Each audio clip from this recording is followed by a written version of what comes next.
मध्य बंगाल की खाड़ी से सटे दक्षिण पूर्व में चक्रवाती तूफान मोचा एक बहुत ही भीषण चक्रवाती तूफान में बदल गया।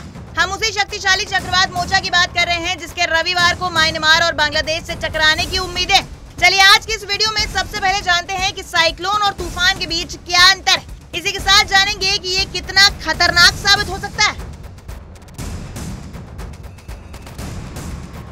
साइक्लोन एक पानी की सतह पर उठने वाला तूफान है। जब तेज हवाएं तूफानी रूप से घेरा बनाकर चलती हैं, तब इसे साइक्लोन कहा जाता है। भारत के संदर्भ में साइक्लोन कई तटीय प्रदेशों में उठता है। साइक्लोन में समुद्र का पानी सतह की ऊपर की ओर उठता है।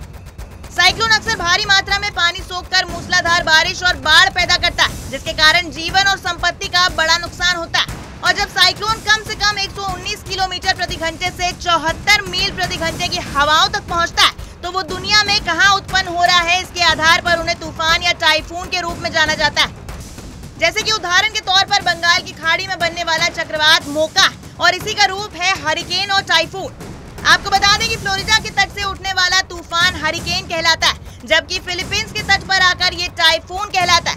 ये पानी की सतह पर उठने वाले तूफान की तरह ही होता है। हरिकेन अक्सर अटलांटिक महासागर में उठता है, तो टाइफून प्रशांत महासागर में उठता है। नासा के अनुसार चक्रवात तूफान पृथ्वी पर होने वाली सबसे शक्तिशाली मौसमी घटनाओं में से एक।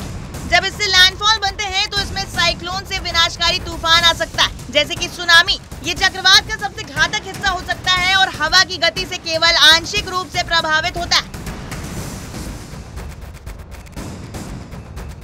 वहीं बात करें स्टॉर्म सर्ज की, तो इसका आसान शब्दों में अर्थ होता है तूफान द्वारा उछाले गए बढ़ते हुए समुद्र के पानी से, जो सामान्य टाइड लेवल से कई मीटर अधिक पानी की दीवार बनाता है।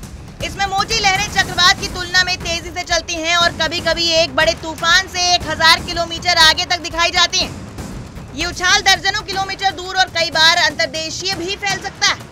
स्टॉर्म सर्ज कई अलग-अलग फैक्टर्स से बनता है, जैसे कि तूफान की तीव्रता, तूफान का आकार, तूफान की स्पीड और तूफान के बढ़ने की जगह। इससे पिछले तूफानों में लोग भागने में असफल रहे थे क्योंकि उन्हें उछाल का अंदाजा नहीं था। 2013 में आए सुपर टाइफून हयान की बात करें तो इसमें 7350 लोग मारे गए थे और इसमें से कुछ मध्य फिलीपींस से लापता हो गए थे। इसका कारण था समुद्री लहरों में भारी उछाल आना। आईएमडी के मुताबिक म्यांमार के रखाइन राज्य और पूर्वी बांग्लादेश में निचले इलाकों में 3 मीटर यानी कि 10 फीट तक की तूफानी लहर आने की संभावना है।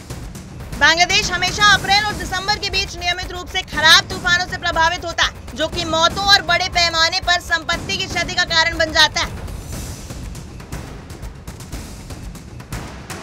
एक्सपर्ट्स की माने तो बांग्लादेश साइक्लोन की चपेट में इसलिए आता है क्योंकि ये बे ऑफ बंगाल के ट्रायंगुलर हेड पर स्थित है, जिसके कारण तूफान आने पर यहाँ की भारी पॉपुलेशन अफेक्ट होती है।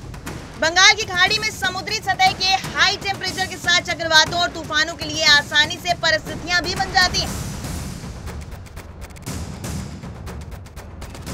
देखा जाए तो अब तक के सबसे घातक तूफान बंगाल की खाड़ी में बने हैं, जिसमें 1970 का एक तूफान भी शामिल है, जिसमें मॉडर्न बांग्लादेश में करीब 5 लाख लोग मारे गए थे। 1991 में बांग्लादेश में आए चक्रवात के कारण आई टाइडल वेव में लगभग 1 लाख से ज्यादा लोग मारे गए थे। इसके बाद 1999 में भारत के ओडिशा राज्य में एक चक्रवात से 10,000 से ज्यादा लोग मारे गए थे। इसके बाद साल 2007 में साउथ बांग्लादेश में चक्रवात सिद्र ने कम से कम 4000 लोगों की जान ली थी। फिर 2008 में चक्रवात नरगिस, जिसने म्यांमार के इरावदी डेल्टा को तबाह कर दिया था।